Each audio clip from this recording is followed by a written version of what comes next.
अस्सलाम वालेकुम to everyone. I hope कि आप सब ठीक होंगे और खैरियत से होंगे। अगर आप इस चैनल पे नए हैं तो प्लीज़ चैनल को सब्सक्राइब कीजिए और वीडियो का अंत तक देखिए। Welcome to my YouTube channel Wisdom Valley. ये इस लेक्चर सीरीज़ का वीडियो नंबर 10 रहेगा, जिसमें हम मोस्ट इंपॉर्टेंट MCQs को करने जा रहे हैं related to modern history of India. So पहला ऑब्जेक्टिव जो मैंने लिया है आपके लिए वो है two independent states of India and Pakistan were created by. हमें बताना है इस क्वेश्चन में इंडिया और पाकिस्तान किस एक्ट से क्रिएट किया गया। आपके लिए मैं फिर से रिपीट करूंगा। Two independent states of India and Pakistan were created by. हमें पता है इंडिया एक अलग मुल्क है, पाकिस्तान एक अलग मुल्क है। ये किस एक्ट से क्रिएट किए गए? क्या शिमला कॉन्फ्रेंस से, सेकंड द क्रिप्स प्रपोजल से या क्रिप्स मिशन से, third one the cabinet mission plan से, fourth one the Indian independence act. इसका जो आंसर रहेगा यस वो रहेगा option number 4 the Indian independence act से ही क्या हुआ है, इंडिया और पाकिस्तान को क्रिएट किया जाता है। क्लियर। नेक्स्ट वन,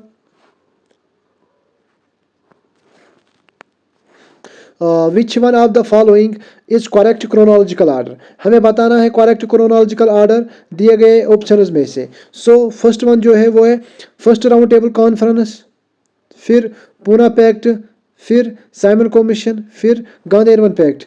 और सेकंड में क्या है, साइमन कमीशन, फिर एक फर्स्ट राउंड टेबल कॉन्फ्रेंस, फिर एक गांधी इरविन पैक्ट, फिर एक Poona pact.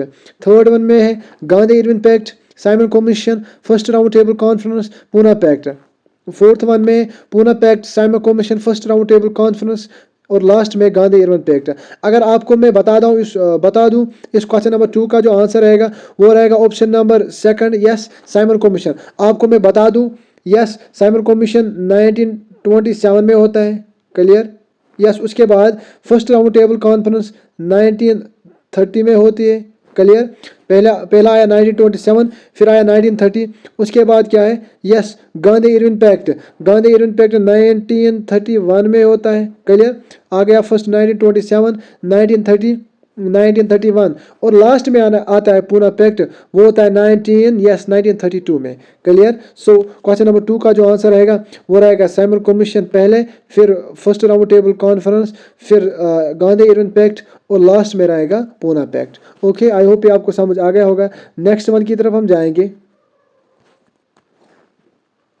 Which one of the following commissions was appointed by the British government to investigate into the massacre in Jallianwala Bagh?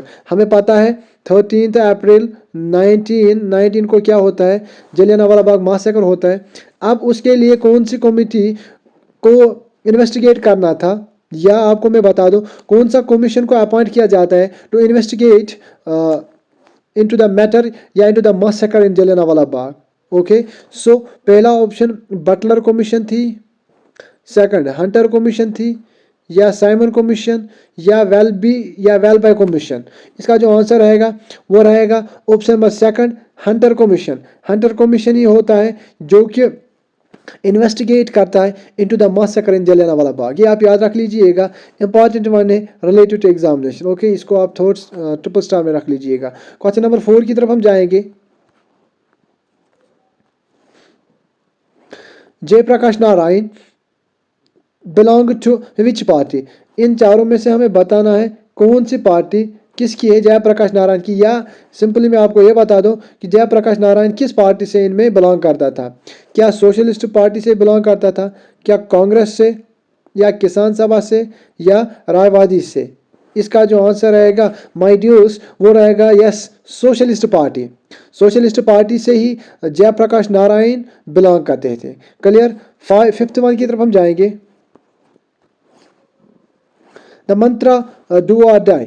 The Mantra do or die, Mantra means जिसको हम slogan भी कहते हैं। यहाँ पर हम स्लोगन भी लिख सकते हैं SLOGAN। द स्लोगन और मंत्रा do or die was given by, किसने दिया है?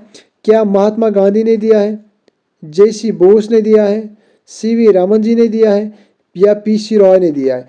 आपको मैं बता दूं क्वेश्चन नंबर 5 का जो आंसर रहेगा वो रहेगा ऑप्शन नंबर फर्स्ट, वो है महात्मा गांधी ही स्लोगन देता है do or die. Okay, next one the Poona pact amid.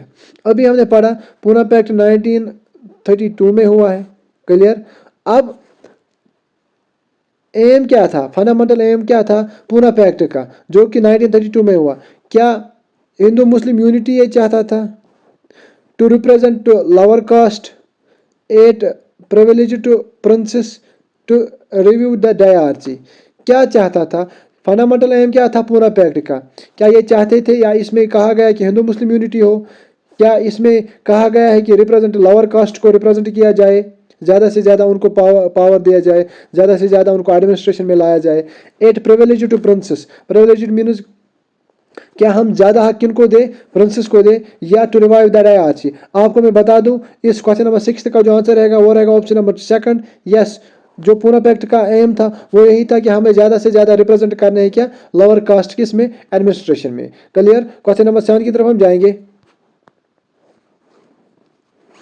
The object of Butler committee of 1927 was to, yes, एक कमेटी को बनाया जाता है कब, 1927 में। अब उस कमेटी का ऑब्जेक्ट क्या था, एम क्या था, मकसद क्या था? क्या मॉडर्नाइज द इंडियन आर्मी था? Second, modernise the Indian agriculture था। Impose censorship on national press. Fourth one क्या है, improve the relationship between government of India and Indian provincial states.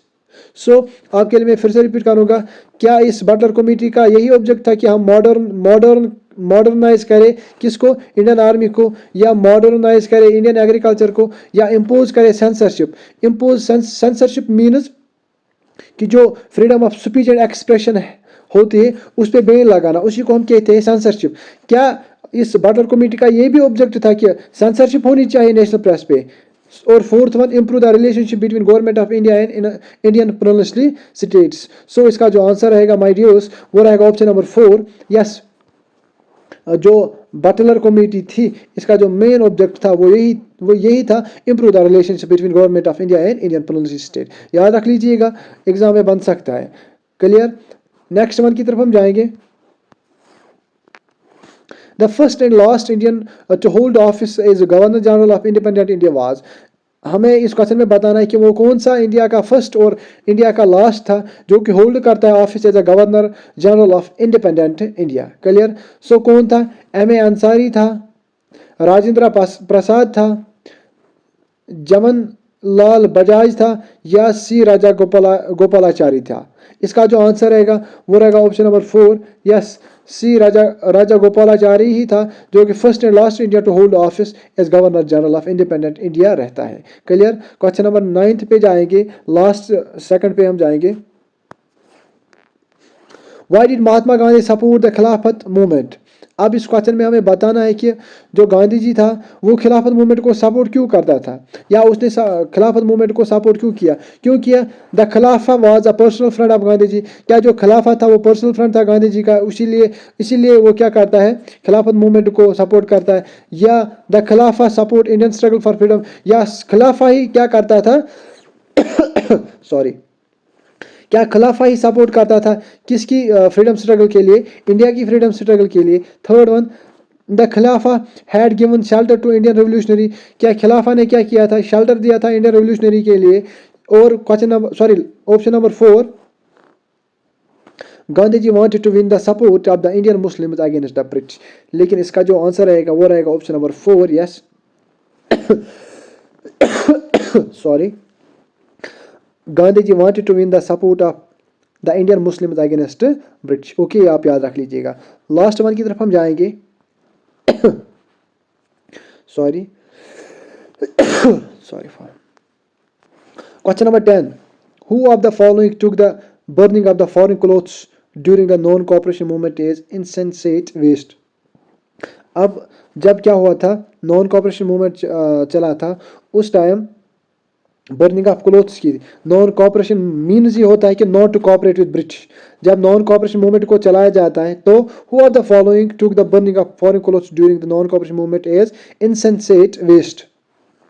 सो कौन कहता है? क्या लॉर्ड रेडिंग कहता है, मोतीलाल नेहरू कहता है, मोहम्मद अली कहता है, या रविंद्रनाथ टैगोर कहता है? ये भी आप डबल स्टार में रख लीजिएगा, डबल ट्रिपल स्टार में रख लीजिएगा, ये भी एग्जाम में बन सकता है।